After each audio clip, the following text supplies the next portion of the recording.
Hey, welcome back to the Bones, Feathers, and Fruit Kitchen. Today we're going to make our own corned beef because St. Patrick's Day is around the corner and Nina throws a seriously awesome St. Patrick's Day party. So, does that involve that?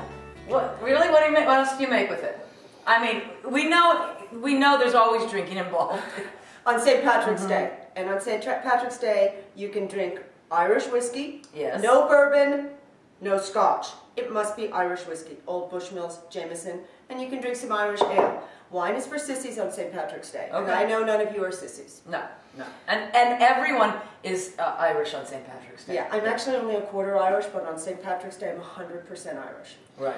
So I think at this point, most everyone has been educated enough to know how to brine a turkey. A lot of people do that at Thanksgiving and Christmas, right? So this is like a turkey brine. It's exactly the same as that. The only difference here is that you use something called, there's an unusual ingredient called instacure #1. Where do you get that? You can get it on Amazon. Online, yeah. There's instacure #1, there's also an instacure #2.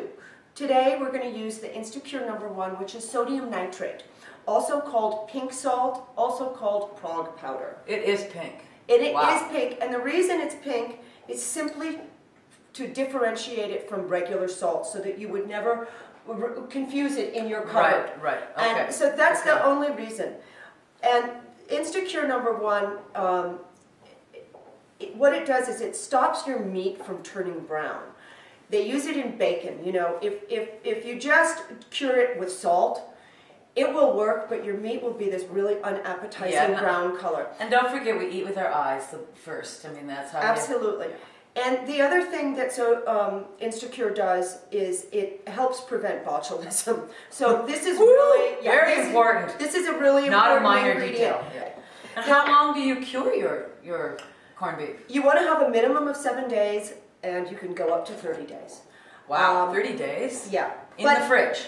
In the fridge, yeah. Absolutely in the fridge. And you want to make sure that it's submerged, so I'll show you. I put a plate on it so that all of the beef is submerged in the brine, just like a turkey. Yummy. So what do you put in there? Okay, so today we have brown sugar, pickling spice. I make my own pickling spice, but a store-bought one is just fine, you know. And a pickling spice Let me smell that. Oh man, that smells really great. Yeah, it's bay leaves, mustard seeds, chili pepper, juniper. I love juniper. Love it, yeah. There's not very many things. They smell like star anise or something. Yeah. There's star anise, cloves. Yeah. Ooh, I like it. Yeah. But a store-bought one is just fine. Yeah. So the pickling spice goes in. Kosher salt. Always use kosher salt. Yeah.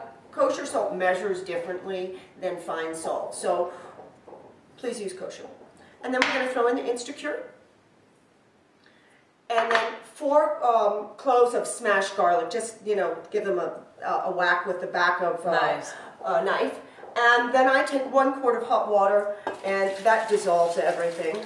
Nice. And you give it a stir, let everything dissolve. Yeah, let me grab a spoon. And then you can add the rest of the water once everything is dissolved. The rest of the water can be room temp. It doesn't have to be boiling. So you would want that to cool down before you put your meat in there? No, too. you put the water in. You put the room temp water in, and that's just fine. And that cools it down. Great. Okay, so here we go. Now everything's dissolved? Yeah. Everything's dissolved. Looks great. I love it when she does what I say. That doesn't happen that often. Okay, now we're going to put the brisket in. Now this is a flat cut brisket. I actually got this at Costco.